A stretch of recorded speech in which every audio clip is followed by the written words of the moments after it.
مسیح کے عظیم جلالی اور بابرکت نام میں آپ سب کو سلام۔ ہم خداوند کے مقدس کلام میں سے آج دیکھیں گے خیمہ اجتماع ٹیبرنیکل کے حوالے سے، ٹینٹ آف میٹنگ بھی اسے کہا جاتا ہے، مسکن۔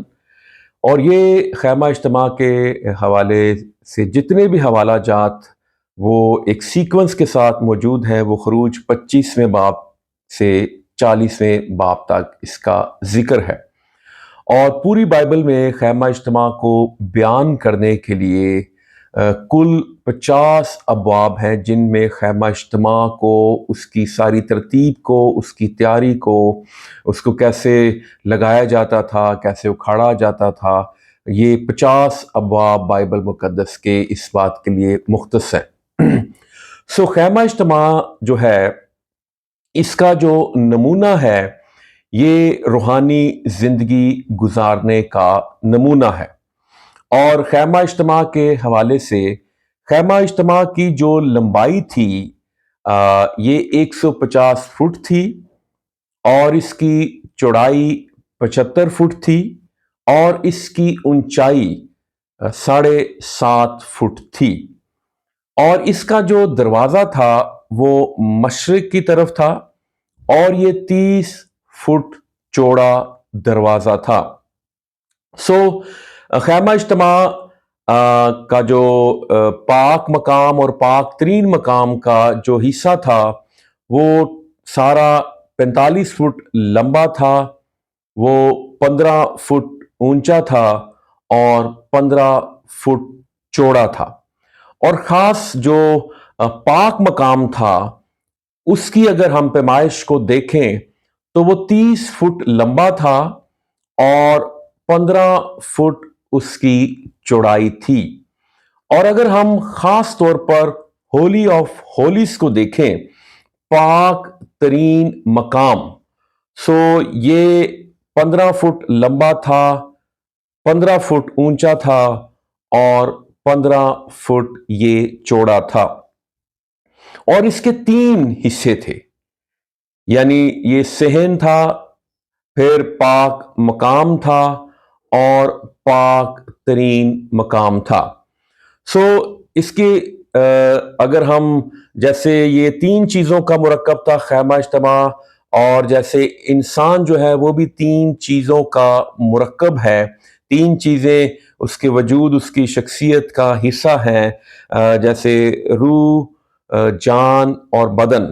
صحن جو ہے، یاد رکھیے، یہ ہمارے جسم کو ظاہر کرتا ہے، اور جو پاک مقام ہے یہ ہماری جان کو ظاہر کرتا ہے، اور جو پاک ترین مقام ہے یہ ہماری روح کو ظاہر کرتا ہے۔ خیمہ اجتماع میں جب آپ اس دروازے سے داخل ہوتے ہیں تو پہلے صحن آتا ہے، اور اس کے بعد پاک مقام آتا ہے، اور پھر پاک ترین مقام آتا ہے۔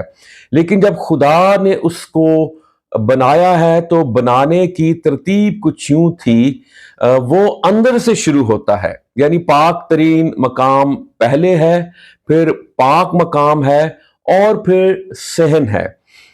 یہ ترتیب بڑی دلچسپ ہے۔ جب ہم داخل ہوں تو ہم صحن سے داخل ہوتے ہیں، اور پھر ہم پاک ترین مقام تک پہنچتے ہیں۔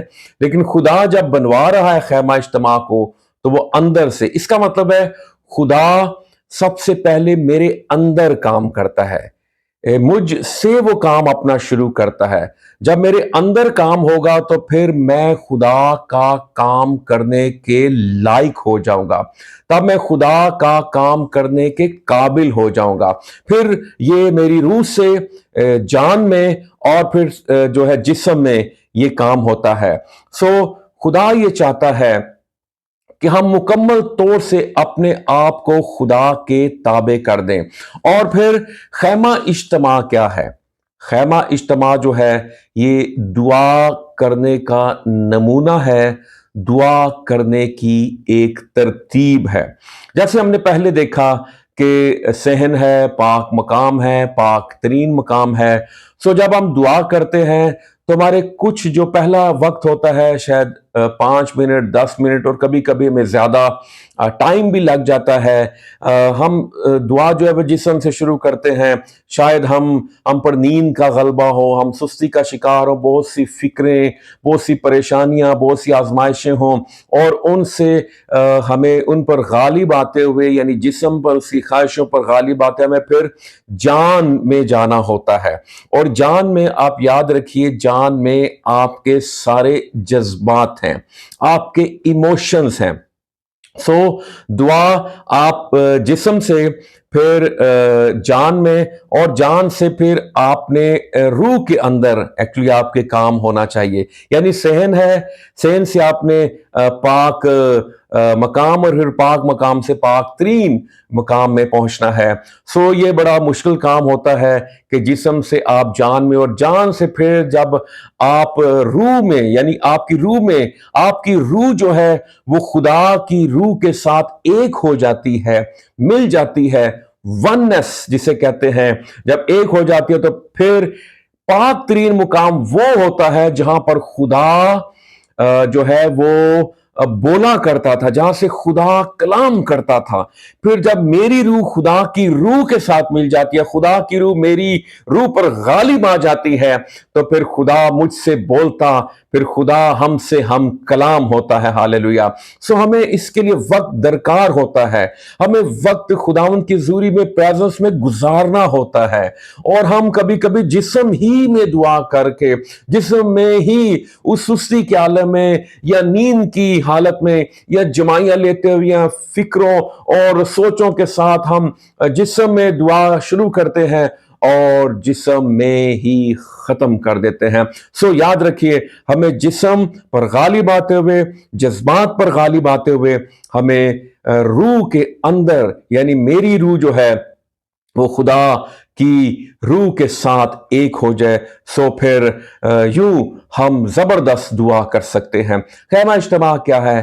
خیمہ اجتماع کو اگر آپ اوپر سے دیکھیں تو آپ کو ایسے لگے گا جیسے زمین پہ کوئی صلیب کا نشان ہے یا صلیب بچھائی ہوئی ہے۔ خیمہ اجتماع یہ تھا، اور خیمہ اجتماع کے ارد گرد جو 12 قبیلوں کے خیموں کی ترتیب تھی، مشرق، مغرب، شمال، جنوب، وہ بھی وہ صلیب کو پیش کرتی ہے، صلیب کو ظاہر کرتی ہے۔ سو خیمہ اجتماع یا پرانے عہد نامہ کی جتنی بھی عیدیں ہیں، قربانیاں ہیں، خیمہ اجتماع ہیں، یہ مکمل طور سے اس کی ایک ایک چیز وہ خداوند یسوع مسیح کو پیش کرتی ہے۔ سو اب ہمیں خیمہ اجتماع کی ضرورت نہیں۔ خیمہ اجتماع میں خدا نے کہا تھا میں تمہارے درمیان رہوں گا، اب ہم اس کا خیمہ ہیں۔ خدا ہمارے اندر رہنا چاہتا ہے، خدا ہمارے جسم میں، ہماری جان میں، ہماری روح میں کام کرنا چاہتا ہے، لیکن وہ اسی طور سے میری زندگی میں، آپ کی زندگی میں کام کرے گا۔ یہ صرف وقتی دعا یا تھوڑی دعا کرنے سے نہیں، مکمل اس کے ساتھ رفاقت رکھنے اور گہری رفاقت رکھنے سے ہم خدا کے ساتھ رفاقت میں، محبت میں، پاکیزگی میں گہرے ہوتے چلے جاتے ہیں۔ خدا آپ سبوں کو برکت دے، آمین۔